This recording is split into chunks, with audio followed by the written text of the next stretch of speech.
آدم علیہ السلام سے چلا، لیکن عرب کی سرزمین پر یہ دین ابراہیمی کے نام سے آیا۔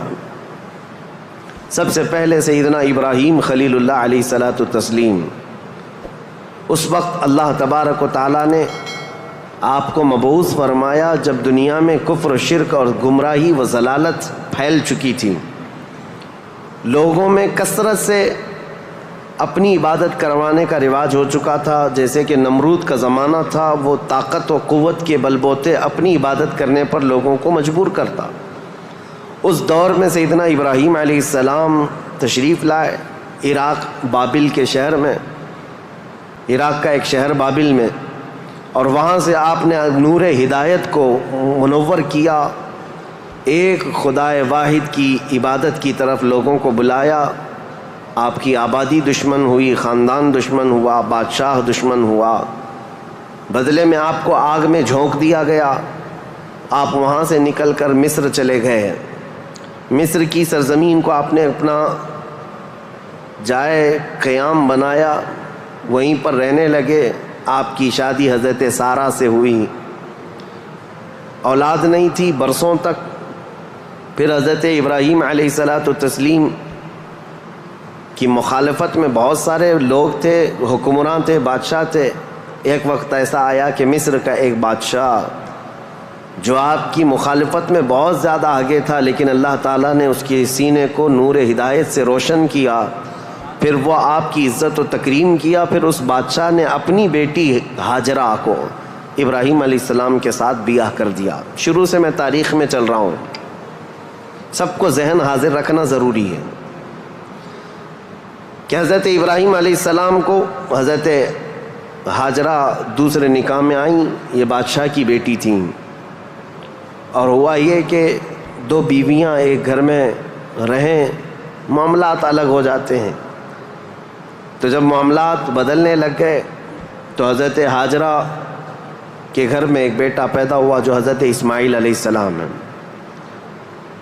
تو حضرت ابراہیم علیہ السلام کو حکم الہی ہوا کہ اس ماں اور بیٹے کو الگ رکھا جائے اور پہلی بیوی کو الگ رکھا جائے۔ تو ابراہیم علیہ السلام حضرت سارہ کو مصر میں ہی چھوڑ دیے اور حضرت ہاجرہ اور حضرت اسماعیل علیہ السلام کو لے کر عرب کی سرزمین میں داخل ہوئے۔ یہاں سے عرب کی تاریخ شروع ہوتی ہے۔ عرب کی سرزمین کو آباد کرنے والے پہلے انسان ابراہیم علیہ السلام ہیں۔ عرب میں بھی ساری زمین کا انتخاب نہیں، عرب کا جو مرکزی علاقہ تھا وہ مکہ مکرمہ تھا۔ مکہ مکرمہ اور خانہ کعبہ جو آج جہاں پر ہے وہ دنیا کے مرکز میں واقع ہے، سینٹر میں واقع ہے۔ ابراہیم علیہ السلام وہاں تشریف لائے۔ اس وقت کوئی آبادی نہیں تھی، کسی کا گھر نہیں تھا، کوئی مکان نہیں۔ خانہ کعبہ پرانی شکل میں جو فرشتوں کا بنایا ہوا، آدم علیہ السلام کا بنایا ہوا، نوح علیہ السلام کا بنایا ہوا مٹی کی شکل میں موجود تھا۔ ابراہیم علیہ السلام وہاں پر اپنی بیوی اور اپنے بیٹے کو ایک چھوٹا سا گھر بنا کر دے دیتے ہیں، بغیر چھت کا مکان تھا۔ پھر اس کے بعد وہ وہاں سے چلے گئے، پھر دوبارہ آتے رہے جاتے رہے۔ اسماعیل علیہ السلام کی عمر جب سن بلوغت کو پہنچی تو ابراہیم علیہ السلام کو حکم ہوا کہ اس خانہ کعبہ کی تعمیر کی جائے۔ تو ابراہیم علیہ السلام نے اپنے بیٹے حضرت اسماعیل علیہ السلام کے ساتھ مل کر کے خانہ کعبہ کی تعمیر کی۔ آپ کو بانی کعبہ بھی کہا جاتا ہے۔ دو ہی باپ اور بیٹے نے مل کر پورے خانہ کعبہ کی تعمیر کی، اس کی دیواریں اونچی کی، جس کا ذکر قرآن پاک میں بھی موجود ہے۔ اس ایک پتھر پر کھڑے ہو کر کے آپ تعمیر کرتے تھے، جس کو آج مقام ابراہیم کہا جاتا ہے۔ پتھر جیسے جیسے دیواریں بلند ہو جاتا، جب آپ کے اترنے کا وقت ہوتا پتھر نیچے ہو جاتا۔ جب تعمیر مکمل ہو گئی خانہ کعبہ کی تو پھر ابراہیم علیہ السلام نے دعا کی کہ اللہ اس آبادی کو ہری بھری کر دے، شاد و آباد کر دے، اور یہاں رہنے والوں کو ہر قسم کے پھل اور میوہ جات سے تو ان کو رزق عطا فرما۔ آپ کی دعا قبول ہوئی۔ جو بے آباد علاقہ تھا، اب سنیں تاریخ کہاں سے شروع ہو رہی ہے۔ بے آباد علاقہ، کوئی آبادی نہیں تھی۔ ایک قبیلہ آیا جو تجارت کے لیے کہیں کا سفر کر رہا تھا، چونکہ وہاں پر زمزم کا کنواں بھی تھا، تاریخ میں آپ کو پتہ ہے حضرت اسماعیل علیہ السلام کی ایڑیوں سے زمزم کا کنواں نکلا، اور وہ پانی کا سوتا چشمہ ایسا تھا کہ کنٹینیو جاری، بلکہ آج تک جاری ہے۔ تو ایک قبیلہ وہاں سے سفر کر رہا تھا جس کو قبیلہ بنو جرہم کہا جاتا ہے۔ وہ وہاں کی خوبصورتی کو دیکھ کر، وہاں کے پانی کی فراوانی کو دیکھ کر وہیں پڑاؤ ڈال لیے اور وہیں رہ گئے، بس گئے۔ یہ پہلا قبیلہ ہے جو مکہ میں آباد ہوا، قبیلہ بنو جرہم۔ پھر حضرت اسماعیل علیہ السلام نے اسی قبیلے کی ایک لڑکی سے شادی بھی فرمائی، اور حضرت اسماعیل علیہ السلام کے گھر میں 12 بیٹے پیدا ہوئے۔ آپ کی اولاد اب بڑھتی گئی۔ عرب سرزمین میں سب سے پہلی یہ نسل ہے، عرب کو آباد کرنے والی پہلی نسل اسماعیل علیہ السلام کی ہے۔ قبیلہ بنو جرہم کے ساتھ آپ آباد ہوئے مکہ مکرمہ میں۔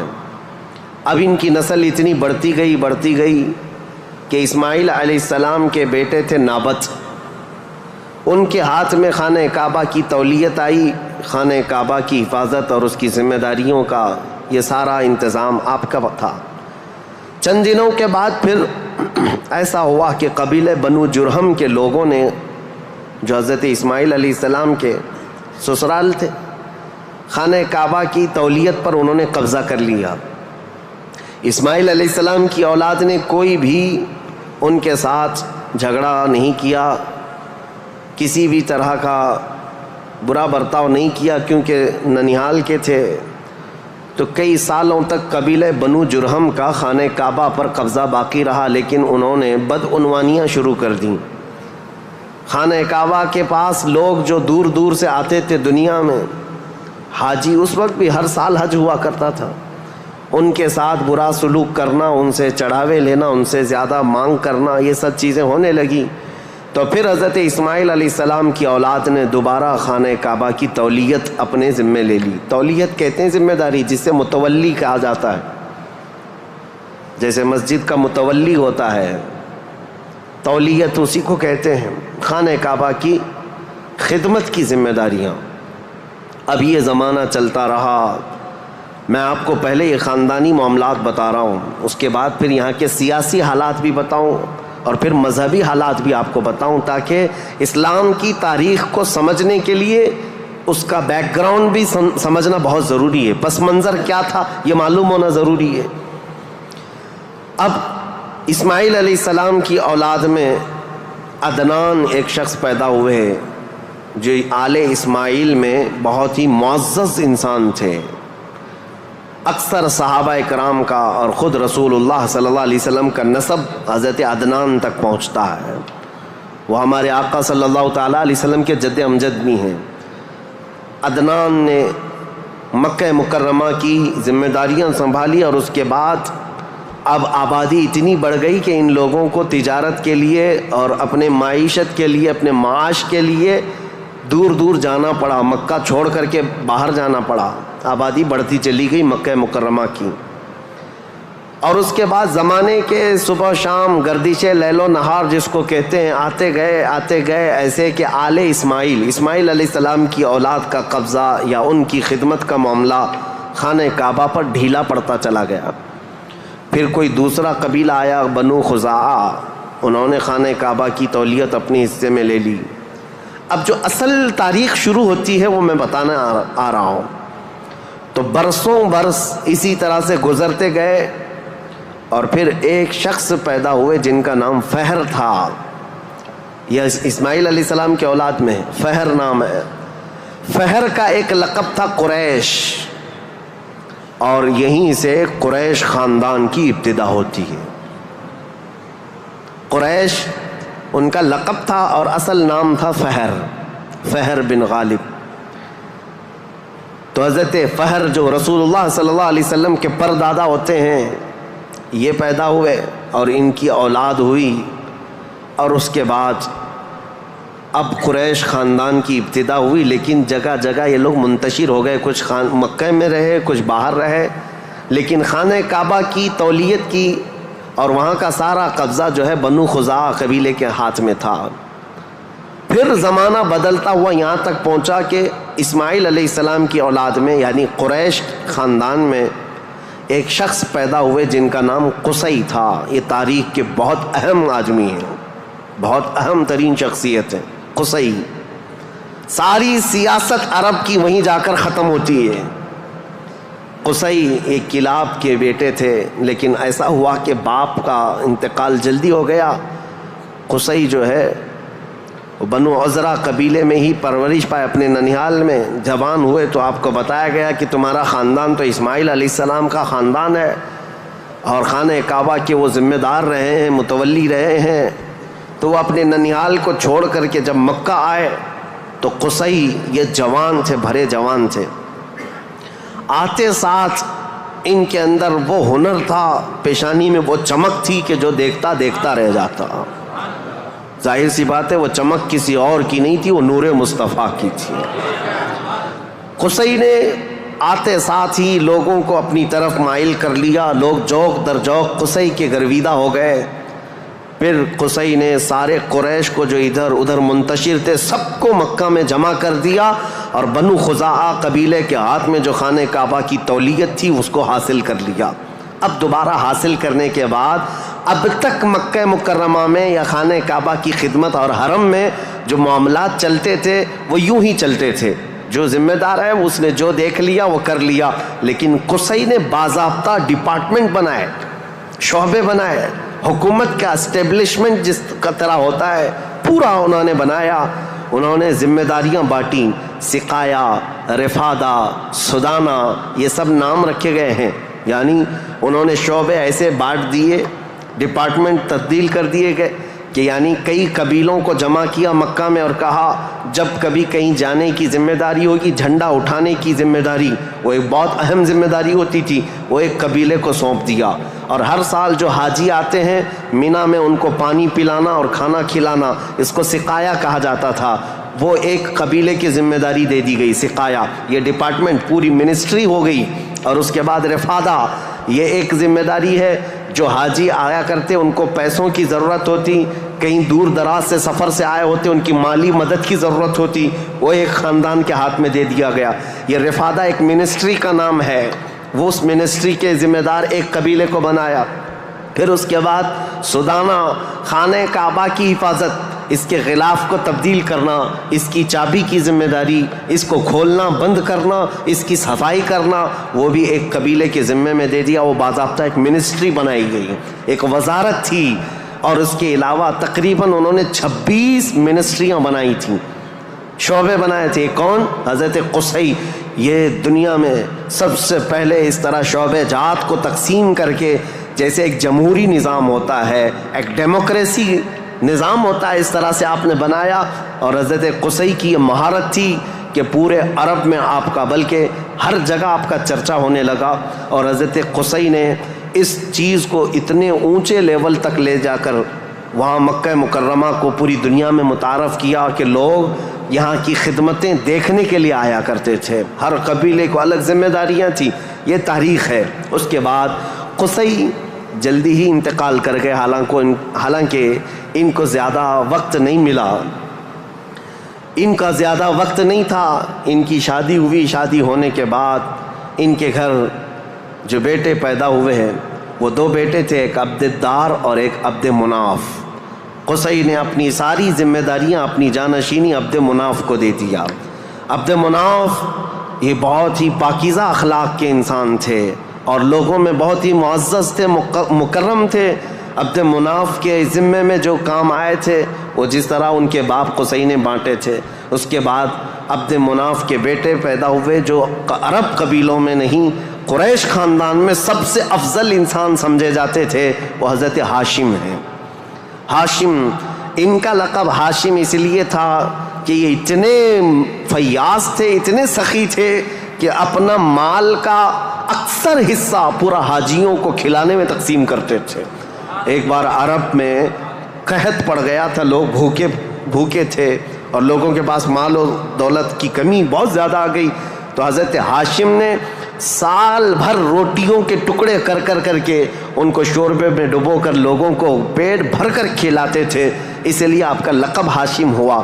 ہاشم اس ذمہ داری کو اس طرح سے سنبھالتے ہیں کہ خانہ کعبہ کی تولیت وغیرہ عبدالدار کے پاس تھی. سقایا رفادہ جس کو میں ابھی نام دے کر کے جو منسٹریاں بتایا کہ یہ الگ الگ قبیلوں کے ذمے تھی، تو عبدالدار جو ایک ان کے پردادا کے ہی خاندان میں لوگ تھے، انہوں نے بدعنوانیاں شروع کی تھیں، ٹیکس لگایا، حاجیوں سے پیسہ لیا. یہ تمام چیزیں ہونے کی وجہ سے حضرت ہاشم نے وہ ذمہ داریاں بھی اپنے ہاتھ میں لے لیں. اب قریش خاندان میں حضرت ہاشم کے پاس جو ذمہ داریاں تھیں وہ یہ تھیں کہ آپ رفادہ یعنی حاجیوں کو مالی مدد دینے کے بھی آپ ہی ذمہ دار تھے، سقایا مینا میں حاجیوں کو پانی پلانے کے ذمہ دار بھی آپ ہی تھے، اور سدانہ خانہ کعبہ کی چابی اور کلید بردار جو کہتے ہیں وہ بھی ذمہ داریاں آپ نے لے لی تھیں. اتنا ہی نہیں، ندوہ ایک وہاں کی ایسی بیٹھک کا نام ہے جو عدالت بھی ہے، پارلیمنٹ بھی ہے، مشورے کی جگہ ہے، جہاں سب کے فیصلے کیے جاتے تھے، وہ بھی حضرت ہاشم کے ذمے میں تھی. حضرت ہاشم ان کا بھی معاملہ ایسا ہوا کہ انہوں نے شادی فرمائی اور ان کے ہاں ایک ہی بیٹا پیدا ہوا جن کا نام شیبہ تھا. حضرت ہاشم کے گھر ایک بیٹا پیدا ہوا شیبہ، اور اس کے بعد حضرت ہاشم کا انتقال ہو گیا. شیبہ بچپن میں ہی اپنے باپ سے محروم ہوئے، اور ان کے چچا تھے مطلب جن کا نام تھا، ہاشم کے بھائی، سگے بھائی تھے. مطلب نے یہ شیبہ کو گود لے لیا اور پرورش کی، اور اتنی اچھی پرورش کی کہ لوگ جو ہے شیبہ کو ان کے اصلی نام کی بجائے مطلب کا غلام یا مطلب کا بیٹا کہتے ہوئے عبد المطلب ہی کہنے لگ گئے. یہ عبد المطلب میرے آقا صلی اللہ تعالیٰ علیہ وسلم کے سگے دادا ہیں. عبد المطلب ان کا اصل نام شیبہ ہے. اب یہ خانہ کعبہ کی تولیت کی ذمہ داری سب سے لمبے عرصے تک سنبھالنے والے یہی ہیں. کافی لمبا ٹائم ان کو ملا. عبد المطلب کے زمانے میں ہی وہ اصحاب فیل کا واقعہ پیش آیا جو ابرہہ بادشاہ خانہ کعبہ کو ڈھانے آیا تھا، یہ حضرت عبد المطلب کے زمانے میں پیش آیا. حضرت عبد المطلب کے بھی تقریباً کافی اولاد ہوئیں، بیٹے ہوئے 12 کے قریب ان کی بھی اولاد ہوئیں. آپ نے ایک منت مانی تھی کہ اگر میں اپنے سارے بچوں کو جوانی کے حالت میں دیکھ لوں تو ان میں سے ایک بیٹا اللہ کی راہ میں قربان کر دوں گا. جب سارے بچے آپ کے جوان ہو گئے تو حضرت عبد المطلب خانہ کعبہ کے پاس گئے، اور اس کے بعد آپ نے قرعہ اندازی کی اپنے بیٹوں کے نام نکال کر کے کہ کس بیٹے کا نام نکلے گا جس کو قربان کیا جائے. تو آپ نے جب قرعہ اندازی کی تو آپ کے چھوٹے بیٹے حضرت عبداللہ کا نام نکلا. قربانی کے لیے حضرت عبداللہ کا نام نکلا. حضرت عبد المطلب کے وہ سب سے زیادہ محبوب تھے، نور نظر تھے. آپ نے سارے لوگوں سے مخاطب ہو کر کے کہا کہ اس مسئلے کو کیسے حل کریں. تو سارے لوگوں نے کہا کہ اللہ رب العزت کے معاملات اللہ کے حوالے اس کو چھوڑ دو. پھر آپ نے خواب میں دیکھا کہ اس کا معاملہ ایسا ہے کہ اپنے اس نور نظر محبوب بیٹے کی قربانی کی بجائے ان کی جگہ 100 اونٹ قربان کر دیے جائیں. تو 100 اونٹ قربان ہوں گے لیکن آپ کے بیٹے کی قربانی بھی مان لی جائے گی کہ آپ نے بیٹے کو بھی قربان کیا. آپ نے حضرت عبداللہ کی جگہ پر 100 اونٹ قربان کیے. اسی لیے تو میرے آقا صلی اللہ علیہ وسلم نے ایک حدیث میں فرمایا ہے انا ابن الذبیحین، اے لوگوں میں 2 ذبیحوں کا بیٹا ہوں. ایک ذبیح اسماعیل علیہ السلام ہے، دوسرے ذبیح میرے باپ عبداللہ ہیں. یہ رسول اللہ صلی اللہ علیہ وسلم نے فرمایا کہ اب یہ حضرت شیبہ عبد المطلب، حضرت عبد المطلب جو خانہ کعبہ کی تولیت کو سنبھالتے رہے، یہ تاریخ یہاں تک آئی. آل اسماعیل ہیں، یہ اسماعیل علیہ السلام کی اولاد. تاریخ کو میں نے شروع کیا تھا حضرت ابراہیم علیہ السلام سے. پھر اب حضرت عبد المطلب رضی اللہ تعالیٰ عنہ خانہ کعبہ کی تولیت سنبھالتے رہے، اور اس کے بعد اپنے سارے بیٹوں کی شادیاں کیں. ان میں اپنے چھوٹے بیٹے حضرت عبداللہ کی شادی آپ نے کہ ایک قبیلہ جو مدینہ طیبہ میں آباد تھا وہب بن عبد مناف کا، ان کی بیٹی حضرت آمنہ سے کی، جو سب سے معزز قبیلے کی خاتون تھیں، پاکیزہ تھیں، طیبہ تھیں، طاہرات تھیں. رسول پاک صلی اللہ تعالیٰ علیہ وسلم کے والد ماجد عبداللہ نے حضرت آمنہ سے شادی کی. یہ شادی بھی بڑی مشہور شادی ہوئی کیونکہ حضرت عبداللہ کو کئی عورتیں دیکھتی تھیں اور شادی کی خواہش رکھتی تھیں. مکہ میں کئی لوگوں نے پیغامات دیے تھے اور اس کے بعد جب حضرت آمنہ سے انہوں نے شادی کی تو ایک خاتون ہے جو حضرت عبداللہ کی شادی کے لیے بہت کوشش میں لگی تھی، انہوں نے حضرت عبداللہ کو دیکھا اور اس کے بعد کہا شادی کے بعد تمہاری پیشانی پر کوئی چیز چمکتی تھی وہ اب نظر نہیں آتی ہے، پہلے میں دیکھا کرتی تھی جس پر میں گرویدہ تھی میرے عزیزو، وہ چمک اور وہ نور کوئی اور نہیں میرے مصطفیٰ کا نور نبوت تھا جو آدم علیہ السلام سے چلتا ہوا آیا ہے اور ان کے باپ حضرت عبداللہ تک آیا۔ پھر حضرت عبداللہ حضرت آمنہ سے نکاح کر کے رہ رہے تھے اور تجارت کی غرض سے آپ حضرت عبداللہ ملک شام کی طرف جا رہے تھے۔ درمیان میں جو یثرب علاقہ تھا آج کا وہ مدینہ المنورہ ہے، وہاں حضرت عبداللہ کو کچھ بیماریاں ایسی لگ گئیں، کیونکہ یثرب جو علاقہ ہے اس کو پہلے بیماریوں کا گڑھ کہا جاتا تھا، وہاں جو جاتا بیمار ہو جاتا تھا۔ اس وقت انہوں نے وہاں کا سفر کیا تھا اور بیماریاں لگ گئی اور آنے سے پہلے آپ کا انتقال ہو گیا، عبداللہ کا انتقال ہو گیا حضرت عبداللہ کا۔ اور پھر چند ماہ گزرے تھے، 6 مہینے کے بعد پورے عالم میں جو ایک عجیب کیفیت طاری تھی، عرب کی یہ تاریخ میں آپ کو بتا رہا ہوں کہ یہاں پر اب حالات کیا تھے۔ حضرت آمنہ کے گھر رسول پاک صلی اللہ تعالیٰ علیہ وسلم حمل سے ہیں، لیکن اس سے پہلے میں اب پس منظر بتاتا ہوں، بیک گراؤنڈ بتاتا ہوں دنیا میں کیا چل رہا تھا، اس وقت حالات کیسے تھے۔ اس کو میں ڈیوائیڈ کر کے اگر بتاؤں سیاسی حالات اور مذہبی حالات۔ سیاسی حالات میں یعنی پالیٹکس کے اعتبار سے دیکھا جائے تو حکومت اور تسلط قبضہ زیادہ کس کا تھا؟ اس دور میں سب سے بڑی 2 حکومتیں تھیں، ایک پرشین امپائر اور ایک رومن امپائر، روم کی حکومت اور فارس کی حکومت۔ ان دونوں کا بہت بڑا اثر و رسوخ تھا، پوری دنیا کی بات کر رہا ہوں، یہ سپر پاور طاقتیں تھیں۔ عرب میں بعض لوگ پرشین امپائر کے انڈر میں کام کرتے تھے، بعض لوگ رومن امپائر کے انڈر میں کام کرتے تھے۔ مذہب کے اعتبار سے ہم بعد میں بات کرتے ہیں۔ اب یہ حالات تھے کہ حکومت اور تسلط، قبضہ، سیاسی اثر و رسوخ سب سے زیادہ یہ 2 حکومتوں کا تھا، جس کی وجہ سے آئے دن نئی نئی جنگیں ہوتی تھیں۔ رومن امپائر یہ چاہتی تھی کہ دنیا پورا قبضہ کر لیں، پرشین امپائر یہ چاہتے تھے کہ پوری دنیا ہم قبضہ کر لیں۔ اس آڑ میں 2 سپر پاور کے ٹکراؤ میں پوری دنیا میں جنگیں روز روز چلتی رہتی تھیں۔ یہ حالات تھے سیاسی۔ عرب لوگوں کی خود کی کوئی حکومت نہیں تھی، ان کی خود کی کوئی حکومت نہیں تھی، لیکن وہی مکہ مکرمہ سے جو ان کے خاندانی حالات کی سرداری چلتی تھی بس۔ لیکن دنیاوی حکومت کے اعتبار سے یہ لوگ پرشین امپائر کے انڈر میں کام کرتے تھے یا پھر رومن امپائر کے انڈر میں کام کرتے تھے۔ یہ 2 طرح کی حکومتیں چل رہی تھیں۔ اب مذہبی حالات کے اعتبار سے دیکھا جائے تو میں 4 حصوں میں تقسیم کرتا ہوں پوری دنیا کو، 4 حصوں میں۔ فارس جس کو آج پرشیا کہیں آپ، ایران جو آج کے دور کا ہے، اس کی سرحدیں اور بھی بڑی تھیں، بلند تھیں۔ پرشیا یا جس کو اس وقت پرشین امپائر کہا جاتا ہے۔ مذہبی حالات کیا تھے ان کے؟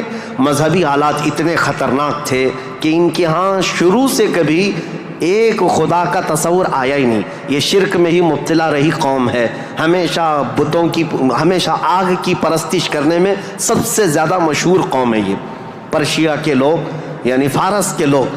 آگ کی پوجا میں ان کا کوئی نام ثانی نہیں تھا، 1000 سال تک ایک آگ کو بجھنے نہیں دیتے تھے لوگ۔ اس طرح کئی بت کدے تھے، کئی آتش کدے تھے۔ یہ فارس کے علاقے میں یہ حالات تھے کہ ایک خدا کا تو تصور ہی نہیں تھا، اور غلبہ ایسا تھا کہ جو حاکم ہوتا تھا اس کی عبادت کی جاتی تھی، جو مال والا ہے اس کے سامنے سجدے ہوتے تھے، جس کی طاقت ہے اس کے سامنے جھک جائے۔ یہ حالات پرشیا کے تھے۔ اور روما کے حالات کیا تھے؟ جو رومن امپائر ہے روم، یہاں پر عیسائی زیادہ طور پر آباد، اس زمانے میں بھی تھے پہلے سے بھی، کیونکہ عیسیٰ علیہ السلام کے بعد ان کے حواریوں کے ذریعے سے جو دین پھیلا وہ روما میں زیادہ تھا، جو آج کا اٹلی ہے، یونان ہے اور جورجیا وغیرہ کے علاقے، آج یہ سب رومن امپائر کے انڈر میں تھے اور یہاں عیسائی زیادہ تھے۔ لیکن ایسے عیسائی کہ اصل عیسائی دین کو انہوں نے مسخ کر دیا تھا، ختم کر دیا تھا۔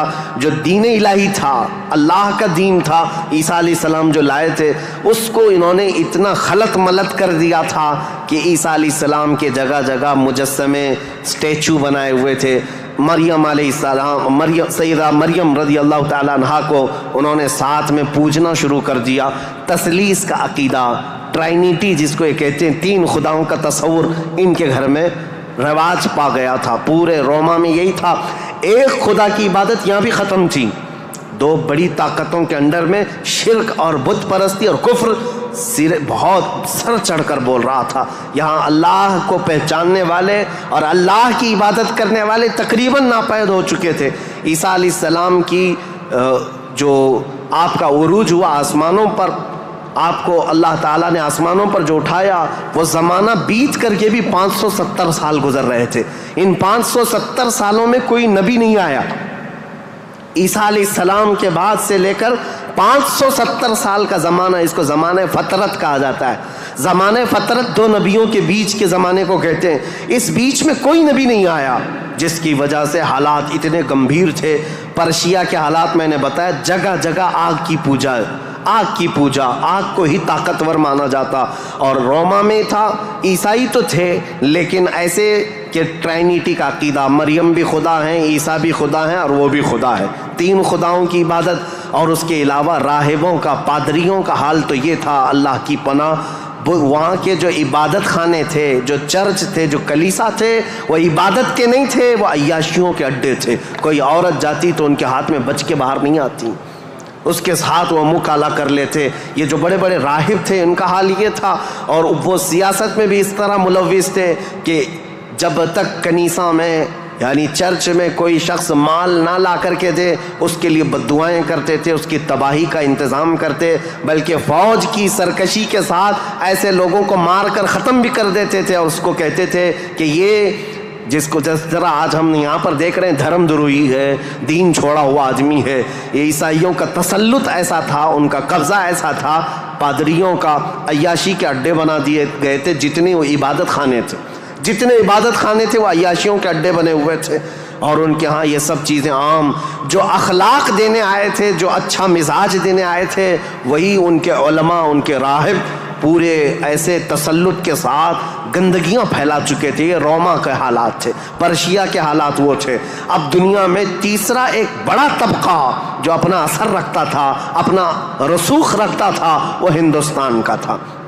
ہندوستان جس کو ہم اکھنڈ بھارت کہیں، یہ ہندوستان، اس کی سیمائیں، اس کی سرحدیں اتنی نہیں تھی جو آج کشمیر سے کنیا کماری تک یا گجرات سے لے کر کے بنگال کی کھاڑیوں تک ہے، بلکہ اس کی سیمائیں ایران کی سرحدوں تک پہنچتی تھی. افغان، پاکستان، بنگلہ دیش، نیپال جو آج ایک الگ الگ ریاستوں میں، الگ الگ ملکوں میں تبدیل ہیں، یہ سب ہندوستان کے علاقے ہوا کرتے تھے. ہند اس وقت کے حالات کیا تھے ہندوستان کے؟ میں اس وقت کی بات کر رہا ہوں. عیسیٰ علیہ السلام کے عروج آسمانی کے 570 سال کے بعد ہندوستان کے حالات بڑے دیگرگوں تھے، کیونکہ یہاں پر بھی شروع سے بت پرستی بہت زیادہ تھی. بلکہ تاریخ نگاروں نے لکھا ہے اس وقت ہندوستان کی آبادی اگر 1 کروڑ تھی تو یہاں کے خدا جو بنائے گئے تھے وہ 2 کروڑ تھے. یعنی انسانوں کی آبادی سے بڑھ کر کے خدا تراشے گئے تھے. ہر قبیلے کا نہیں، ہر خاندان کا نہیں، بلکہ ہر انسان کا 2 خدا، 3 خدا، 4 خدا، جس کی جیسی حیثیت ویسے خدا بنائے ہوئے تھے. اور یہاں پر اخلاقی حالات اگر دیکھے جائیں تو وہ بھی اس طرح کہ جیسے کل بھی میں نے بتایا تھا، کاسٹزم میں یہ لوگ ایسے ملوث تھے کہ برہمن الگ، شودر الگ، دلت الگ، چھتریہ الگ، یہ سب چیزوں کو کاسٹ میں بدل کر کے، ایسے کہ کسی دلت کو ایک مقدس کتاب چھونے کی بھی اجازت نہیں ہوتی، برہمن سے مصافحہ کرنے کی بھی اجازت نہیں ہوتی. اگر کسی دلت نے برہمن کی لڑکی کو چھو بھی لیا تو اس کا ہاتھ کاٹ دیا جاتا، اور اگر گیتا کے شلوک سن لیتا تو اس کے کان میں کھولتا ہوا تیل ڈال دیا جاتا تھا. یہ سب حالات یہاں کے تھے. یعنی اخلاقی پستی، اخلاقی گراوٹ یہاں پر بھی تھی. روما کے حالات بھی اچھے نہیں تھے، پرشیا کے حالات بھی اچھے نہیں تھے، ہندوستان کے حالات بھی. اور عورتوں کے لیے تو یہ اس قدر سخت تھے، اللہ اکبر. یہاں کسی عورت کا شوہر مر جاتا تو عورتیں ساتھ میں اپنے شوہر کی چتا کے ساتھ آگ لگا لیتی، جس کو ستی کہا جاتا تھا. ستی ایک رسم ہے، تاریخ میں آج بھی موجود ہے. بیوہ عورت کو جینے کا حق نہیں تھا. بیوہ عورت اپنے شوہر کی آگ کے ساتھ خود بھی جل جاتی تھی، وہ چاہے جوان ہو چاہے 2 مہینے کی دلہن کیوں نہ ہو، اسے جلا دیا جاتا۔ چند سالوں کے بعد پھر جلانے کا رواج ختم ہوا، پھر بیوہ عورت کو جنگلوں میں بھیج دیا جاتا کہ وہ وہاں رہے، وہیں آباد رہے، اس کا گھر میں آنا اب شگن۔ آج تک یہ بری روایت موجود ہے، جاہلوں کے آج بھی پائی جاتی ہے، غیر مسلموں کے ہاں کہ اگر کوئی بیوہ عورت اچھے تقریبات میں شامل نہیں ہو سکتی، اچھے فنکشنز میں نہیں آ سکتی، کھانے پکانے کے وقت نہ آ جائے، یہ اب شگن ہو جائے۔ عورت اگر حیض اور نفاس کے عالم میں ہو تو اس وقت تو اس کے ساتھ جانوروں سے بدتر سلوک ہوتا، اس کا گلاس الگ، اس کا برتن الگ، اس کا کھان پان الگ، بلکہ جانوروں کا جس طرح سے الگ رکھا جاتا تھا عورت کا بھی الگ رکھا جاتا تھا، عورت کو پستی کی طرف دھکیل دیا گیا تھا۔ یہ تاریخ یہاں کی تھی، ہند کی۔ 3 بڑے طبقے دنیا کے میں بتا رہا ہوں، ایک روما میں، ایک پرشیا میں، ایک ہندوستان میں۔ اخلاقی پستی اس قدر تھی، کفر و شرک غالب تھا، اور اس کے علاوہ اب چوتھی ایک قوم بچتی ہے۔ ان سب کے بیچ میں اگر کوئی تھوڑی بہت شدھ بدھ رکھتی تھی، کوئی تھوڑا بہت اچھا مزاج رکھتے تھے تو اس زمانے میں عزت تھی، تو وہ بنی اسرائیل کی تھی جو یہودی تھے، بنی اسرائیل۔ لیکن ان کے حالات ایسے تھے کہ غرور اور گھمنڈ ان کو اتنا تھا کہ وہ یہ کہتے تھے کہ پوری روئے زمین پر سب سے افضل لوگ ہم ہیں، اللہ کے محبوب ہم ہیں، اللہ کے بیٹے ہم ہیں، ہم کو اللہ کبھی عذاب نہیں دے گا، کبھی اللہ ہم کو آگ نہیں دکھائے گا۔ یہ سب اتنا غرور تھا اپنے افضل ہونے کا کہ کوئی نبی آتے تو ان نبیوں کا قتل بھی کر دیتے۔ ان بنی اسرائیل نے، یہودیوں نے 10,000 کے قریب نبیوں کا قتل کیا ہے، 10,000 کے قریب نبیوں کا قتل کیا یہ بنی اسرائیل۔ اور اللہ کی لعنت ان پر ایسی، اللہ کا غضب ان پر ایسا، غیر المغضوب علیہم ولا الضالین پڑھتے ہیں آپ، اور قرآن پاک میں اللہ تعالیٰ نے فرمایا ہے کہ اللہ وباءوا بغضب من اللہ، وہ اللہ کے غضب کے ساتھ لوٹی ہوئی قوم ہے۔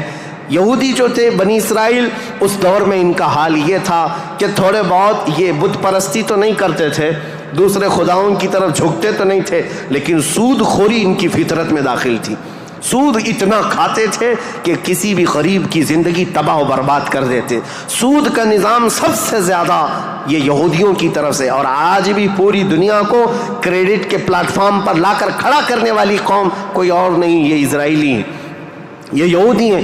پوری دنیا کو کریڈٹ بانٹ کر کے، ان کو قرضہ دے کر کے، ادھار دے کر کے اس پر نفع لینا، اس پر انٹرسٹ کمانا، یہ یہودی فطرت میں داخل تھا۔ اور یہ سود کی لعنت ان کے ساتھ آج سے نہیں پہلے سے ہے، اس کو حلال سمجھ کر کے کھاتے ہیں، اس کو ترہ امتیاز سمجھتے ہیں، اور یہ سمجھتے ہیں یہ ہماری عقل مندی ہے، ہماری دانائی ہے کہ ہم پوری دنیا کا مال اپنی طرف کھینچ لیتے ہیں، اس کو وہ اپنی عقل مندی سمجھتے ہیں، جبکہ اللہ کا غضب ہے ان کے ساتھ۔ یہ چوتھی قوم تھی جو برائیوں میں ملوث تھی، سود خوری میں ملوث تھی، نبیوں کا قتل، بلکہ کتابوں کو یوں پھینک دیتے، اگر ان کے مزاج کے مطابق کوئی مسئلہ نہیں ملتا تو پھینک دیتے اور کہتے یہ کتاب اللہ کی ہے ہی نہیں۔ تورات کو نہیں مانتے، تلمود کو نہیں مانتے، جس کو آج اولڈ ٹیسٹمنٹ کہا جاتا ہے، یا بائبل کو نیو ٹیسٹمنٹ جو انجیل ہوا کرتی، ان کتابوں کو پھینک دیتے۔ ان کے مزاج کے مطابق اگر آیتیں ملتی تو ٹھیک ہے، نہیں تو پھینک دیتے۔ یہ چوتھی قوم تھی۔ اب دنیا کی یہ حالات تھے، دنیا میں یہ حالات، جہاں جہاں دیکھیں عورتوں کا استحصال یا پھر زنا، شراب نوشی، یہ سب عروج پر تھے۔ روما میں، پرشیا میں، ہندوستان میں، اور بنی اسرائیل یہودیوں کے درمیان اب جو 5ویں قوم الگ بنتی ہے وہ عرب کی سرزمین پر تھی، عرب لوگ تھے، عرب جو آل اسماعیل ہیں، اسماعیل علیہ السلام کی اولاد، یہ آئے تھے اللہ تعالیٰ کے منتخب زمین پر، لیکن کثرت سے ان کے ہاں بھی برائیاں گھر کر گئی تھیں۔ یہ ایسے ہو گئے تھے کہ ان کے ہاں بتوں کی تراشنے کی عادت بڑھ گئی، انہوں نے اپنے ہاتھوں سے خدا بنا لیے تھے۔ خانہ کعبہ جو مرکز تھا وحدانیت کا، اس خانہ کعبہ کے اندر بھی انہوں نے بت رکھ دیے تھے، اور خانہ کعبہ کی چھت پر ایک بت ہوا کرتا تھا جس کا نام حبل تھا، ایک بت تھا جس کا نام عزا تھا، اس کی پوجا کرنا تو حج کے ارکان میں شامل کر دیا تھا، حج کے ارکان میں تھا۔ عزا کی پوجا کرنا. یہ حبل وہاں پر تھا, لات ایک بت کا نام تھا, عزا تھا, منات تھا, یہ سب بتوں کے نام ہیں جو انہوں نے کوئی صفا مروا پر رکھ دیے تھے, کچھ کو خانہ کعبہ کی چھت پر رکھا تھا, کچھ کو دروازے کے اندر رکھا تھا. طواف کرتے تھے ان بتوں کے سامنے آ کر کے, ننگے طواف کرتے تھے, بغیر کپڑے کے خانہ کعبہ کا طواف کرتے, ایک ہاتھ آگے اور ایک ہاتھ پیچھے رکھ کر کے, مرد ہو کہ عورتیں ہو اس طرح سے وہ خانہ کعبہ کا طواف کرتے. یہ برائیاں ان کے ہاں بہت اخلاقی پستی میں گرتے چلے آئے, اور اس کے بعد یہ بت پرستی اتنے عروج پر ہو گئی کہ یہ اپنے خداؤں کے چڑھاوے اتنے چڑھاتے تھے. دور دراز سے لوگ آتے تھے تو سال میں ایک مرتبہ ان خداؤں کے نام پر انسانوں کی بلی بھی چڑھتی تھی. کوئی جوان منتخب کر لیا جاتا اور وہ خوشی سے تیار ہوتا, اپنی گردن اس کی رکھ دی جاتی, مینا کی وادی میں اس کو ذبح کر دیا جاتا, کاٹ کر کے اس کا خون بتوں کو لگا دیا جاتا, اور یہ کہتے کہ ہم مقرب ہو رہے ہیں, ہم مکرم ہو رہے ہیں, ہم عزت والے ہو رہے ہیں. یہ تمام چیزیں تھیں. اور اس کے علاوہ ان کے ہاں شراب بہت زیادہ عام تھی. چوری کرنے والے کچھ قبیلے خاص تھے عرب میں, اور ان کا پیشہ ہی تھا راستے پر رکنا اور جاتے آتے قافلوں کو ڈاکہ زنی کرنا اور مال لوٹنا. اور اس کے علاوہ عورتوں کے لیے ان کے ہاں بھی اچھے حالات نہیں تھے. عورتوں کو تو مشین سمجھتے تھے, شادی کا کوئی ایک سسٹم نہیں تھا. کوئی مرد چاہے تو 100 رکھ لے, کوئی 50 رکھ لے, کوئی 60 رکھ لے, نہ شادی کا کوئی سسٹم ہے, جتنی عورتیں چاہے وہ رکھ سکتا تھا. اور پھر اس کے علاوہ عورتوں کے ساتھ سارا سلوک تو تھا ہی, لیکن وہ ایسے بدبخت تھے کہ بیٹی کے پیدا ہونے پر ناک بھون سکیڑتے تھے. بلکہ کئی ایسے عرب قبیلے تھے جو بیٹی کے پیدا ہوتے ہی اس کی گردن مروڑ کر کے اس کو زندہ دفن کر دیتے تھے. یہ عرب کی سرزمین پر پائے جانے والی چیزیں. شراب کو 60 سال 70 سال پرانی شراب جمع کر کے پینے کو فخر محسوس کرتے, اور جوا ایسے کھیلتے حرم کی سرزمین پر جوا کھیلتے. اور بازی میں کیا کیا لگاتے, بازی میں صرف پیسہ نہیں لگاتے, اپنی عورتیں بھی بازی میں ہار دیتے تھے. کوئی جوے میں کسی کی عورت جیت لیتا, کسی کی بیٹی جیت لیتا, کوئی کسی کی بہن جیت کر کے آتا. یہ قمار بازی, یہ جوا بازی اس قدر عام تھی. میں نے دنیا کے یہ سطحی حالات مختصر انداز میں آپ کے سامنے رکھے. سیاسی حالات میں اثر و رسوخ 2 طاقتوں کا تھا, پرشین امپائر اور رومن امپائر. مذہبی حالات میں الگ الگ تھے. ہندوستان کے حالات کیا تھے, اور پرشیا کے, روما کے, اسرائیل اس وقت تھا نہیں, اگرچہ بیت المقدس ان کے ہاتھ میں نہیں تھا, لیکن یہ جگہ جگہ بکھرے ہوئے لوگ تھے یہودی, ان کے حالات بھی اچھے نہیں تھے, عربوں کے حالات بھی اچھے نہیں تھے. یہ اس قدر کفر و شرک کے مینارے بلند تھے, اللہ کہنے والی قوم پوری دنیا میں ڈھونڈنے پر بھی کہیں نہیں تھی. ایک خدا کی عبادت کرنے والی مجموعی طور پر کوئی قوم آباد نہیں تھی. ایک قائد کے اندر, ایک امام کے پیچھے چلنے والی قوم کہیں نہیں تھی. ہر ایک نے اپنے خدا بنائے, کچھ لیڈروں کی پوجا, کچھ حکمرانوں کی عبادت. کچھ جگہ پر ایسے حالات ہندوستان میں تھے کہ اپنے ہی آلہ تناسل کی پوجا کر دیں, عورتوں کی شرمگاہوں کی پوجا, مردوں کی شرمگاہوں کی پوجا جو آج تک چلی آ رہی ہے. یہ اس قدر گرے ہوئے حالات تھے کہ چوہے سے لے کر بلی تک, بلی سے لے کر سانپ بچھو تک, کوئی خدا ہونے سے بچ نہیں سکا ان کے ہاتھوں میں, سب خدا بنا لیے. ان کثیر گمراہیوں کے حالات میں بتاؤ میرے عزیزو, مشیت ایزدی کو جلال آ ہی گیا, رب ذوالجلال کے رحمت میں جوش تلاطم آ ہی گیا. جب حالات اس قدر دیگرگو خراب تھے تو پھر رب ذوالجلال نے اس زمانے فطرت کو ختم کرتے ہوئے عیسیٰ علیہ السلام سے جو زمانہ چل رہا تھا 570 سال گزر گئے, اللہ نے کوئی نبی نہیں بھیجا. حالات جب اس قدر خراب ہو گئے, رب ذوالجلال کی مشیت کو, اس کی رحمت کو جوش آیا, پھر مولا نے مکہ مکرمہ کی سرزمین کو منتخب کیا, اور پھر اللہ نے اس سرزمین کو منتخب کرتے ہوئے عظیم خاندان قریش کو منتخب کیا. قریش کے خاندان میں سے اللہ نے بنو ہاشم کو منتخب کیا, بنو ہاشم سے عبد المطلب اور عبداللہ کے گھر کو منتخب کیا, عبداللہ کے گھر سے بی بی آمنہ کے بطن کو منتخب کیا, اور پھر رب ذوالجلال نے تاریخ کی ان کالے اندھیروں کو ہمیشہ کو ختم کرنے کے لیے بی بی آمنہ کے بطن سے 12 ربیع الاول کو نور نبوت کو ظہور فرمایا.